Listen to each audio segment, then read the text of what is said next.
Hai guys, jumpa lagi di video gua. Di video kali ini sesuai janji gua akan bahas mengenai harga wajar versus nilai intrinsik. Apa arti dan bedanya, bagaimana menghitungnya, serta bagaimana cara interpretasinya. Nah, gue jelasin dulu. Yang pertama yang mau gue bahas adalah harga wajar. Ini bisa dihitung, tapi biasanya sudah ada angkanya di aplikasi-aplikasi saham yang lo punya. Tinggal lo lihat yang tulisannya book value per share. Interpretasinya gimana? Nah, interpretasinya kayak gini nih. Anggap aja misalkan ada suatu perusahaan bakso. Nilai perusahaannya itu atau asetnya sebesar 50 juta rupiah. Kemudian dia mau mendistribusikan menjadi misalkan 10.000 lembar saham. Maka harga wajar si perusahaan ini adalah sebesar 50 juta dibagi 10.000 sama dengan 5.000 rupiah per lembar saham. Sampai sini jelas ya, itu harga wajarnya per lembar saham sebesar 5.000 rupiah. Lu juga bisa nonton video-video gue sebelumnya kalau lu mau tahu lebih detail tentang hal ini. Nah, sekarang pertanyaannya, apa bedanya sama nilai intrinsik? Yang lu perlu ingat adalah, perusahaan atau bisnis yang baik adalah bisnis atau perusahaan yang selalu bisa berkembang. Sekarang coba lihat gambar ini. Ini adalah ilustrasi suatu bisnis. Harga wajar atau book value per share yang tadi sudah kita hitung, itu adalah nilai sekarang atau present value suatu perusahaan atau suatu bisnis. Nah, balik lagi tadi ke statementnya tadi. Kalau perusahaan atau bisnisnya baik, harusnya kan nilainya semakin berkembang di masa yang akan datang. Sekarang pertanyaannya, nilai yang di masa datang itu atau di masa depan itu berapa? Nah, inilah yang disebut nilai intrinsik, yaitu future value. Sekarang pertanyaannya kan, cara ngitungnya gimana sih tentang nilai intrinsik ini? Ada seorang guru dari investor saham paling sukses yang pasti lu udah pada tahu, yaitu Warren Buffett. Dia bernama Benjamin Graham. Dia menemukan dan menyempurnakan rumus ini sampai bisa lagi dipakai sebagai acuan investasi para investor di Amerika. Gue coba jelasin ya. Variabel pertama ini adalah EPS atau earning per share. Earning per share ini adalah laba per lembar saham. Jadi catatan utamanya adalah EPS atau labanya harus positif karena alirannya Benjamin Graham adalah fundamental. Jadi asumsinya kalau fundamental suatu perusahaan bagus, harusnya dia akan bisa menghasilkan laba. Kemudian di situ ada angka 8,5. Itu adalah asumsi konstanta pertumbuhan di Amerika. G itu adalah growth rate atau asumsi tingkat pertumbuhan EPS di masa yang akan datang. Angka 4,4 itu adalah angka return investasi tanpa risiko di US pada tahun 1960-an. Y adalah tingkat imbal balik atau yield dari obligasi korporasi dengan tenor 10 tahun dan diambil yang grade-nya AAA, triple A. Nah, ini adalah rumus yang dipergunakan di Amerika. Apakah bisa dipergunakan di Indonesia? Jawabannya bisa, tapi tentu harus ada penyesuaian. Para ahli sudah menyesuaikan rumus Benjamin Graham agar lebih relevan dipakai di Indonesia. Seperti yang bisa kita lihat, perbedaannya adalah pada konstanta pertumbuhan, di mana yang tadinya 8,5 diganti menjadi 7, growth rate yang tadinya dikali 2 menjadi hanya dikali 1, kemudian angka 4,4-nya diganti menjadi 6,3, Y-nya kemudian diisi dengan angka 8,2. Nah, kalau ada yang tanya angka 6,3 dapat dari mana? Ini dapatnya adalah dari data IBPA. IBPA itu adalah Indonesia Bond Pricing Agency. Lihat tabel di samping. Lihat juga yang tenornya 10 tahun. Nah, keluarkan tuh angkanya di tabel adalah 6,4372. Kemudian angka 8,2 didapat dari mana? Itu didapat dari kurva di bawah ini. Lihat kurva A, triple A warna ungu yang tenornya 10 tahun itu angkanya sebesar 8,2. Bagi lu pada yang pakai aplikasi sama kayak gua yaitu Ajaib, lu akan menyadari bahwa di bagian key statistiknya Ajaib, kalau lu klik lebih detail, data EPS-nya itu hanya ada dari tahun 2014. Oleh karena itu, rumus ini gua sesuaiin lagi dengan data yang bisa gua dapat yaitu dari tahun 2014. Kenapa gua cuma ambil 5 tahun sampai tahun 2019? Karena kita tahu di 2020 itu ada pandemi. Jadi menurut gua nggak adil kalau kita pakai data 2020 karena ada beberapa sektor yang di 2020 kan kena dampak. Jadi paling adil itu kita pakai datanya pas kondisi normal, yaitu IPS 2019. Nah, untuk angka return investasi tanpa risiko di Indo di 5 tahun adalah 5,37. Yieldnya untuk 5 tahun sekitar 7,2. Jadi didapatlah rumus yang gue pergunakan IPS kali ini, yaitu IPS dikali 7 plus G dikali 5,37, hasilnya dibagi 7,2. Sekarang kita masuk ke contoh interpretasinya. Gue udah buat file Excel-nya dan nanti akan gue masukin ke kolom deskripsi linknya. Lu bisa langsung download dan isi sendiri dengan saham-saham yang lu tarik. Kenapa gue buat di Excel? Karena nanti lu bisa pakai fitur filter untuk bisa urutin saham mana yang paling menarik dari segi nilai margin of safety atau diskon. Kalau ada yang nanya apalagi itu, sabar, nanti gue jelasin. Lu juga bisa sort dari PBV, PER, dan lain-lain. Balik lagi ya ke contoh yang mau kita bahas sekarang, yaitu GGRM. IPS tahun 2014 GGRM sebesar 2790,18 dan tahun 2019 sebesar 5654,99.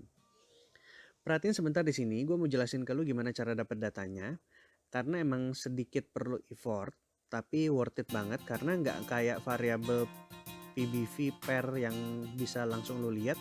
Variabel nilai intrinsik ini emang beneran harus lu hitung karena nggak ada aplikasi yang udah siapin datanya. Nah, kalau lo pakai Ajaib, lo bisa cari di bagian key statistik perusahaan, kemudian klik detail, lalu pilih tahunnya. Dari 2014, nah tinggal lo totalin IPS per masing-masing kuarternya.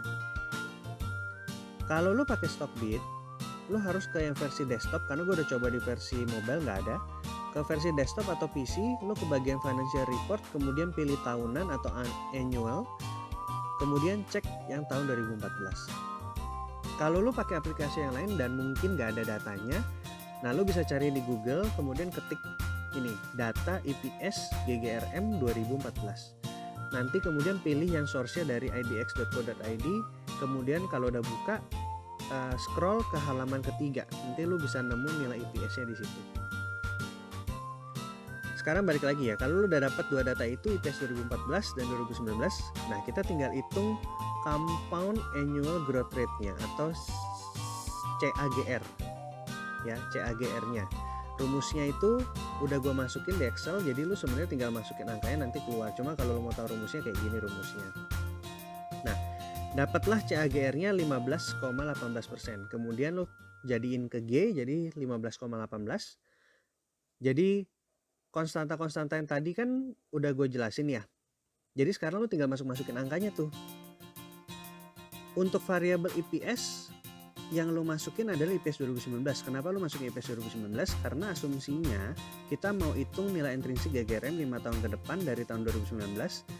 Berarti kira-kira kita mau prediksi nilai intrinsik di tahun 2024. Kalau udah, dapatlah angkanya 93529. Habis lo masukin semua angkanya itu, nilai intrinsiknya dapat 93529. Nah, harga saat ini itu kan 31150. Maka kita bisa hitung variabel yang tadi sempat gue mention, yaitu margin of safety atau MOS, atau bahasa awamnya diskon. Nah, rumusnya adalah gini, 1 dikurang harga saat ini dibagi nilai intrinsik. Dapat hasilnya 66,69%. Jadi cara bacanya MOS itu kan tadi diskon. Jadi cara baca paling gampang gini. Harga sekarang sebesar 31.150 itu adalah harga diskonan sebesar 66,69% dari nilai intrinsik yang tadi kita hitung 93.529. Jadi lagi di diskon 66,69%. Kalau misalkan lo masih skeptis, masa iya sih GGRM bisa segitu harganya? Nah, ini gue kasih lo datanya. Ini gue ambil data GGRM dari tahun 2019 tanggal 4 Maret. Dia sempat menyentuh 94.400. Tadi ingat nilai intrinsik yang kita dapat dari hitungan itu 93.529. Berarti secara histori dia memang pernah menyentuh nilai intrinsik yang tadi udah kita hitung. Jadi terbukti kan? Nah, sekarang kalau rumusnya udah terbukti, kita tinggal coba rumus ini ke saham-saham yang lain. Supaya datanya lebih kaya dan mantep, untuk analisanya gue juga tambahin variabel-variabel lain. Jadi lu bisa sortir dari variabel-variabel yang lain juga. Gue tambahin itu di Excelnya nanti ada harga wajar atau book value per share, ada PBV, ada PER, ada dividen, bahkan ada net profit, growth-nya dan sebagainya. Itu gue udah masukin semua di Excel, lu tinggal lihat. Kalau lu bingung apa-apa aja artinya, nah lu tonton video-video gue yang sebelumnya. Linknya tinggal lu download di Excel, di deskripsi lu tinggal lihat dalam bentuk Excel. Untuk permulaan supaya lu lebih semangat dan bisa belajar lebih banyak, ya, coba lu analisa saham-saham yang gue sebutin ini ya. Ada ASI, ada ADMF, ada UNVR, dan ada TKIM. Kalau lu udah coba analisa ini pakai nilai intrinsik ini atau MOS ini, nanti lu pasti akan menemukan hal-hal yang menarik. Kita bisa diskusi nanti di kolom komentar. Oke, kita sampai ke kesimpulan video ini. Video kali ini kesimpulannya adalah suatu perusahaan pasti memiliki harga wajar atau dikenal dengan book value per share dan juga nilai intrinsik. Nilai intrinsik ini boleh dibilang future value lah per share-nya nanti di angka berapa. 2. Nilai intrinsik itu bisa lebih besar dari harga wajar, tapi bisa juga sebaliknya. Nilai intrinsik bisa lebih kecil dari harga wajar. 3. Margin of safety atau MOS lebih gampang tuh dikenalnya sebagai diskon, didapatkan dari membandingkan harga saham sekarang dengan nilai intrinsik suatu perusahaan. 4. Semakin besar margin of safety atau diskonnya, maka semakin pula kemungkinan kita bisa mendapatkan beggar. 5. Kalau bisa beli saham yang bagus dan harga yang lebih rendah dari harga wajar, ditambah lagi kalau diskonnya lagi gede banget karena harga yang sekarang jauh lebih rendah dari nilai intrinsiknya, kenapa kita harus pilih saham yang harganya udah mahal, apalagi gak dapet diskon. Demikianlah video gue kali ini. Kalau lo merasa video gue ini bermanfaat, silakan klik like, share, and subscribe sebagai bentuk dukungan supaya gue lebih semangat lagi share hal-hal yang berguna. Oh iya, kalau lo udah coba Excelnya dan analisa beberapa saham yang lo mau, jangan lupa diskusi juga di komentar ya, supaya gue juga belajar. Siapa tahu ada saham-saham yang lo temuin yang juga menarik. Thank you, sampai jumpa di video berikutnya. Bye-bye.